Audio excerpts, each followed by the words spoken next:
ইনকিলাব মঞ্চের মুখপাত্র শহীদ শরীফ ওসমান হাদি, স্বেচ্ছাসেবক দলের নেতা আজিজুর রহমান মুসাব্বির এবং জামায়াত নেতা আনোয়ার উল্লাহর হত্যাকারীরা দ্রুত গ্রেফতার না হলে আগামী ত্রয়োদশ জাতীয় সংসদ নির্বাচন সুষ্ঠুভাবে আয়োজন করা সরকারের পক্ষে সম্ভব নয়, এমন মন্তব্য করেছেন জামায়াতে ইসলামী ঢাকা 12 আসনের মনোনীত প্রার্থী সাইফুল আলম খান মিলন। সন্ধ্যায় রাজধানীর ফার্মগেটে সাম্প্রতিক এসব হত্যাকাণ্ডের প্রতিবাদ সমাবেশ করে জামায়াত। সমাবেশে সাইফুল আলম খান মিলন বলেছেন, দেশে আইনশৃঙ্খলা পরিস্থিতি নিয়ে মানুষের মধ্যে গভীর সংশয় তৈরি হয়েছে, যা জাতীয় নির্বাচনকে ঘিরে উদ্বেগ বাড়াচ্ছে। তিনি আরও বলেন, সরকার সুষ্ঠু নির্বাচন আয়োজনের কথা বললেও বাস্তবে তার কোনো প্রতিফলন দেখা যাচ্ছে না। রাজধানীতে অবৈধ অস্ত্রধারীদের দ্রুত গ্রেফতার এবং দোষীদের বিচার নিশ্চিত করার দাবি জানিয়ে তিনি বলেছেন, ন্যায় বিচার প্রতিষ্ঠিত না হওয়া পর্যন্ত তাদের প্রতিবাদ চলবে।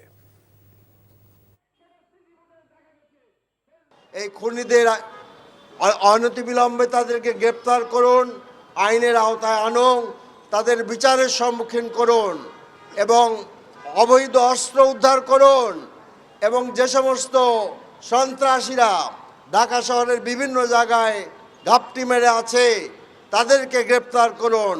অন্যথায় 12ই ফেব্রুয়ারি নির্বাচন আপনারা করতে পারবেন না।